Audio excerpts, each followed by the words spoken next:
que é o livro Bloodlines of the Illuminati, ou A Linha de Sangue dos Illuminati, que conta como que a pirâmide das famílias funciona. E agora a gente vai explicar para vocês a teoria das 13 famílias baseado nesse livro, que é do escritor Fritz Springmeier. Então a gente vai contar agora para vocês a teoria das 13 famílias que estariam por trás do domínio do mundo. Se você gosta desse tipo de vídeo, já vai deixando seu like, deixa bastante like aí. Qual vai ser a meta de like de hoje? Acho que a gente pode pedir uns 40 mil em 24. Pô, é um vídeo legal. 40 mil likes em 24 horas, então já deixa bastante like. Deixa mesmo, cara, pra ajudar a gente aí que dá um trabalho pra fazer isso aqui, tá?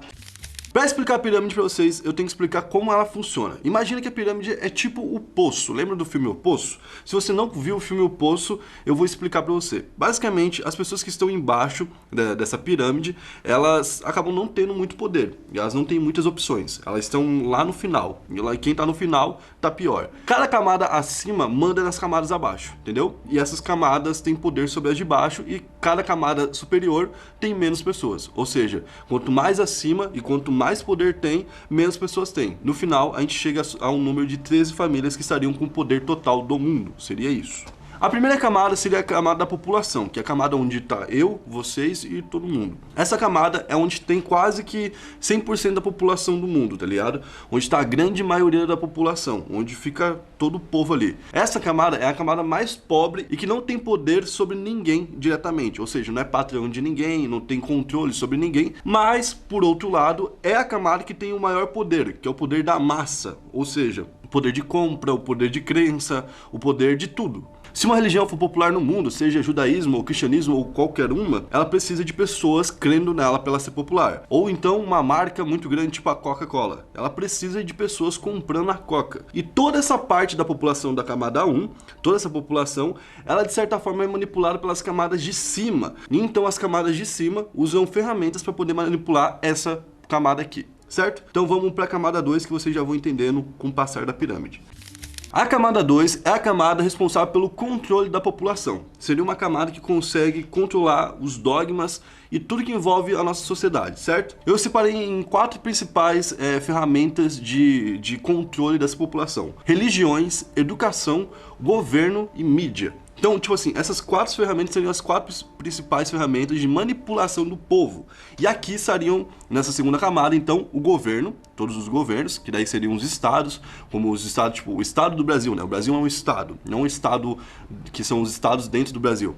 Então, o Brasil é um estado, a Argentina é outro estado. Então, seriam esses estados, os governos, a educação, que pode educar as pessoas como bem entender. Por exemplo, se a gente falar de uma escola durante a ditadura, ela passa a ter um poder em cima de crianças, de pessoas, de formar pessoas que acreditam que a ditadura talvez não seja uma ditadura, digamos assim. Fica como de exemplo aquele clipe muito famoso do Pink Floyd, que é o clipe mais famoso do Pink Floyd, né? Onde aparece um monte de criança meio que marchando no mesmo passo e seguindo as mesmas ordens para que aprendam a seguir ordem desde criança e no futuro elas não questionem ordens, leis, regras e nem nada. Então a escola seria uma forma de lavar a cabeça das pessoas assim. Segundo essas teorias, tá, gente? Então, tipo, tudo que eu vou falar vai ser segundo essa principal teoria. A religião seria uma forma também de prender o homem e de, digamos assim, controlar ele. O homem, ele não vai para a guerra muitas vezes por conta da religião. O homem vai ser pacífico por conta da religião. Então, a nova ordem mundial, ela tende a ter um modelo único de tudo. Essa seria a ideia da nova ordem mundial. A nova ordem mundial, ela vai ter uma única religião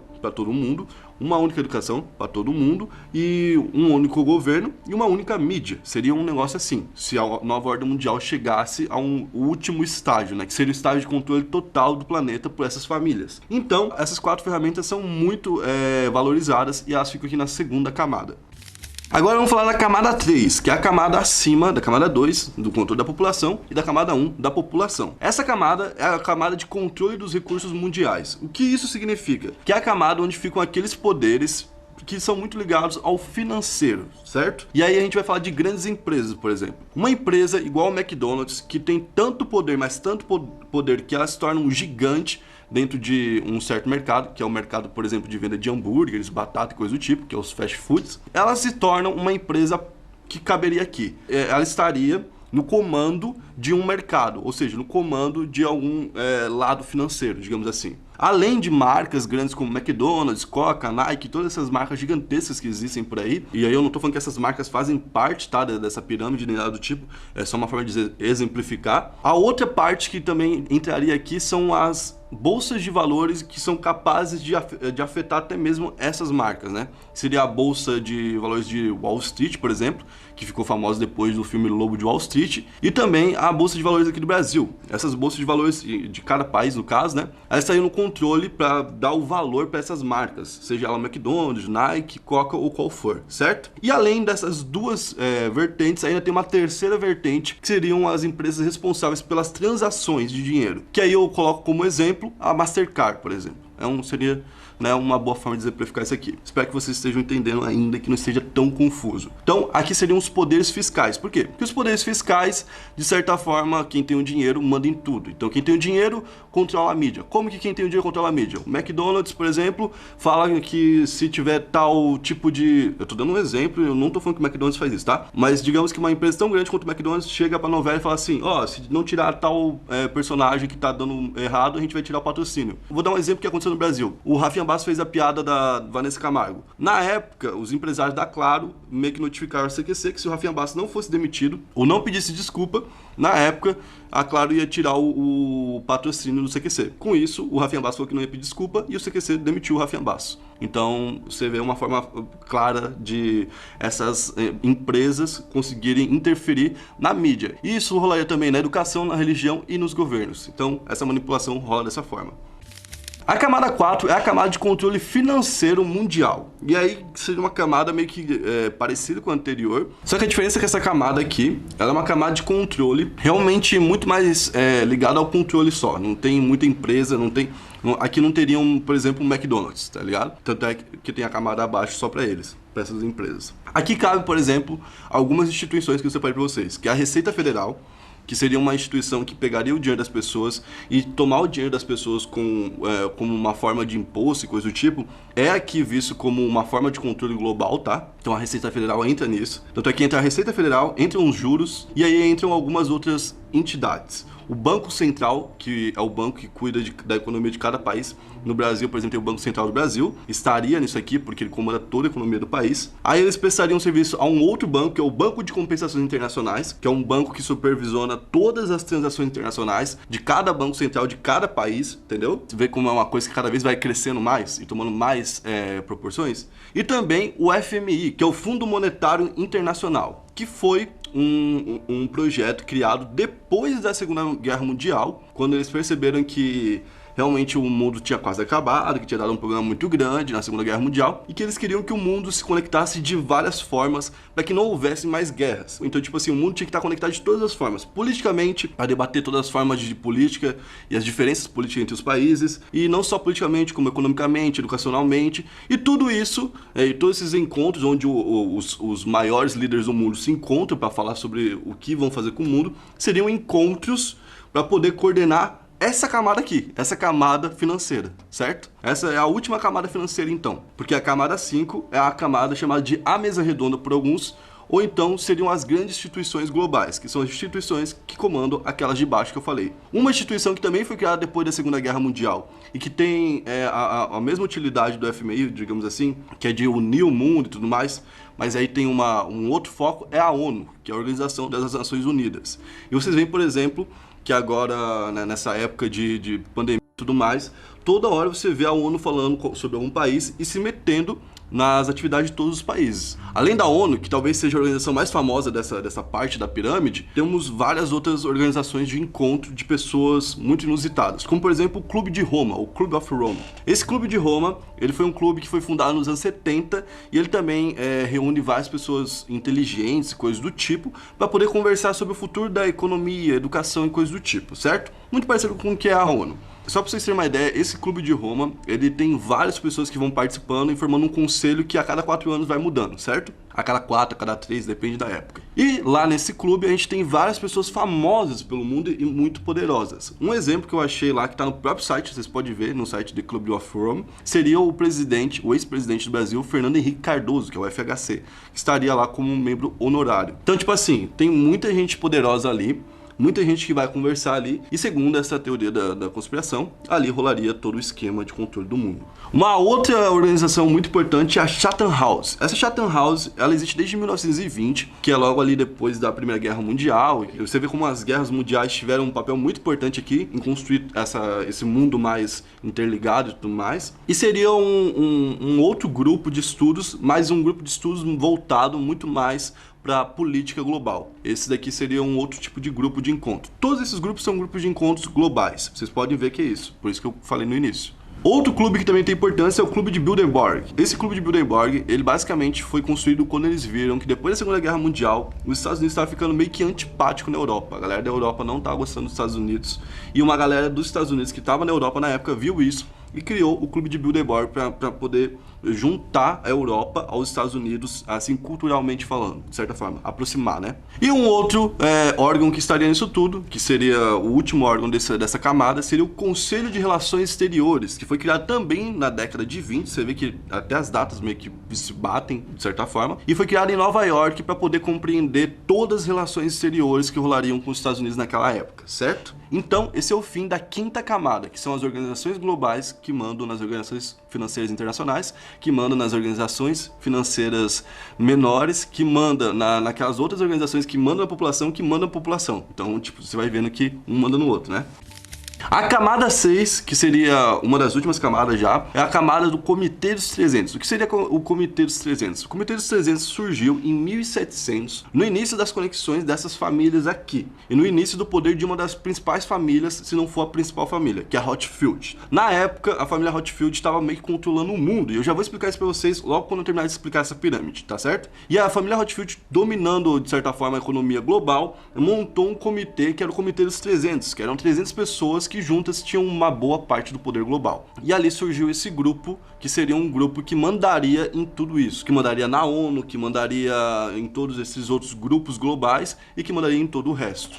Aí você fala, e na sétima camada? Já que esses caras poderosos estão ali no Comitê dos 300, quem tá na sétima camada? Na sétima camada só cabem as 13 famílias, que são as famílias que mandam no mundo. Eu vou ler pra vocês o nome delas aqui rapidinho. A primeira seria a família Rothschild, a segunda a família Astor, depois a família Bundy, família Rockefeller, família Collins, Van Deuy, família Onassis, família Lee, família DuPont, família Russell, família Freeman, família Cavendish, dinastia Merovingia e a família Bush, que seria uma das famílias mais jovens, porque vocês podem ver que a família Bush, inclusive, ela ocupa a 14ª posição, né? Que seria uma família mais jovem que entraria nesse poder. E não teria só a família Bush, aí teriam outras novas famílias, que seriam as subfamílias que têm o poder abaixo somente dessas 13 grandes famílias, tá? A teoria diz o quê? Que Jesus teve 12 apóstolos, certo?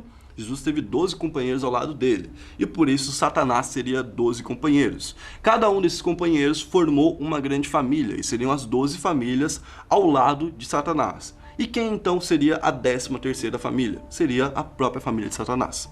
Então, essa seria uma teoria onde todas essas famílias grandiosas se conectam para poder comandar todo mundo e teria esse pacto por trás que envolveria Satanás então, certo? E aí você fala assim, tá, mas dessas 13 famílias, existe alguma família que se destaca? Sim, existem 5 famílias que têm grande destaque. A família Rothschild, a família Rockefeller, a família DuPont, a família Astor e a família Bush, que seria uma família recente, mas que teria muito poder também. Pra vocês terem uma ideia, essa família Rothschild, que seria a mais poderosa de todas, ela já foi considerada a família mais poderosa do mundo mesmo. Quando ela surgiu lá no início, ela surgiu como uma família de um único banqueiro.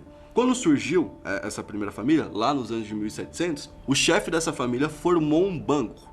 E quando ele estava para morrer, ele passou o banco ali para os filhos. Ele tinha 5 filhos. Os 5 filhos começaram a cuidar desse banco e cuidaram muito bem do banco.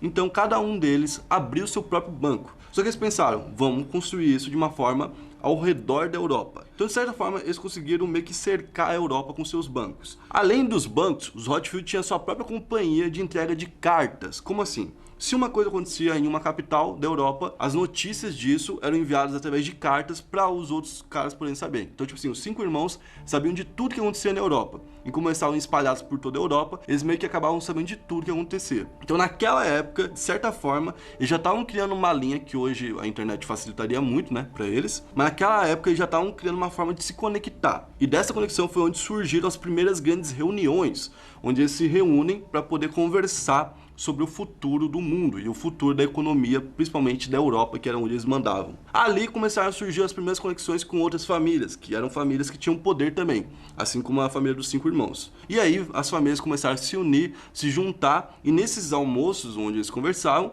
eles decidiam, por exemplo, o que fazer com a economia de certo país, ou de certo estado, ou de certa cidade, dependia do que estivessem conversando. E foi daí que surgiram as especulações. Essa família Rothschild, ela realmente teve muito poder, já chegou a ser a família mais poderosa do mundo, igual eu mesmo disse aqui. E não só ela, como as outras famílias, realmente todas elas tiveram muito poder. E por isso existe essa teoria. E igual eu falei para vocês, nessa teoria teríamos 5 grandes famílias. E se for do interesse de vocês, de verdade, se vocês quiserem, a gente pode trazer aqui no canal 5 vídeos contando a história dessas 5 principais famílias e mostrar como que elas se conectam de certa forma, através dessa nova ordem mundial. Então se vocês quiserem mesmo, deixarem bastante comentário, bastante like, a gente solta contando a história dessas famílias. Essa família Rothschild, só para vocês terem uma ideia de 2 elementos que vão influenciar muito na história e que vão dar uma espécie de spoiler para vocês. Essa família é judaica e alemã.